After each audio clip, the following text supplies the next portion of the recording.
Hi, it's Minea in front of Learn Languages HD Audio, and in this lesson we are going to learn how to make offers and requests in English language. So let's get started. In order to make requests and offers, you're going to use some of the modal verbs. And we have presented in the table some of the most common ones, such as can, could, may, shall, and would.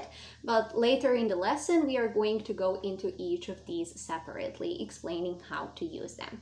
So let's start with can. Can I help you? Or can I do something for you? These are the two ways that you can offer your help to someone. To offer to do something for someone, like can I help you? Can I do something for you? And also you can say, can you lend me a book, please? Can I use your phone, please? So in these cases, you're making a request to someone, of course, in a very polite way, but this is more common. Using can is more common to informal situations than to formal. So you're going to use it with your friends, with your family, more than you would with your professors or business partners. Could. Usually people have a doubt whether they should use can or could, or what is actually the difference. The only difference, but quite modest one, is that could is a bit more polite than can, actually. But in the spoken language, in the everyday conversation, no one's gonna pay so much of attention on it. So could you bring me some water, please? Could you open the door for me, please? So as you can see, a bit more polite way to ask a question, to ask for something. May. May is when we are talking about the extent or degree of politeness. May would go a little bit higher than could and can. And we use it also in more formal situations. Like you would use it mostly in the formal setting, while these previous two you would use in informal and formal both. So may I do something for you? May I go to the toilet, please? Or may I bring you something to drink? So as you can see, you can offer your help to someone, you can offer to do something for someone, and also you can request something from someone. So may I go to the toilet, please?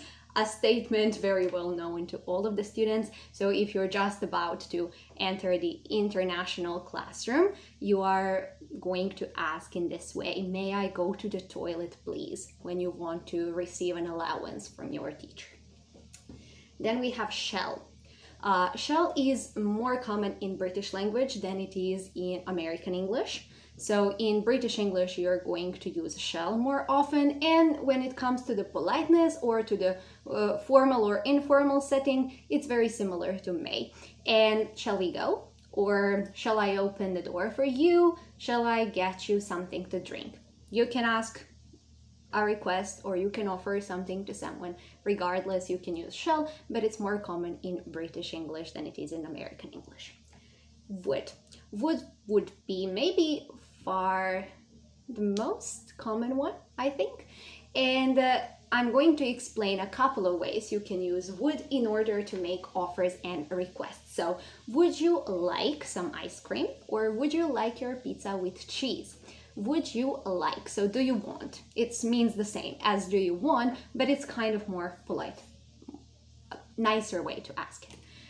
Would you pass me that plate, please? So as you can see here, you don't have like, you just have plain verb pass. So would you pass me that plate, please? Like, can you pass me that plate? Do you want to pass me that plate?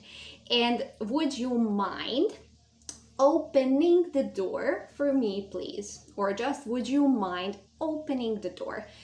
What's the difference here? Pay attention to the verb. If you use would you mind, the verb that follows it should be in an ing form, not in the plain infinitive form. So you say, would you mind opening the door for me, please? Or do you mind if I open the door? It's sounds similar, but you would say to someone, do you mind if I open the window? To check whether they're bothered with it, like, do you bother, do you mind? Is it a problem for you if I open the door in this classroom, let's say? And now, as we have covered all of the ways to ask for offers and requests, we are going to learn how to respond to those. So here are some of the phrases that you can use in communication. Yes, please, or no, thank you. So for example, would you like some juice? You say yes, please, or yes, please, thank you. Or no, thank you, I'm fine. So I don't want it, I don't need it. I would like to. Also, would you like to go with me? Yes, definitely, I would like it, thank you. And that would be great, nice, or kind of you. So hopefully you have learned something today, and thank you for being with Learn Languages HD Audio. We hope to see you in the next lesson where we are going to learn articles in English language. Bye bye.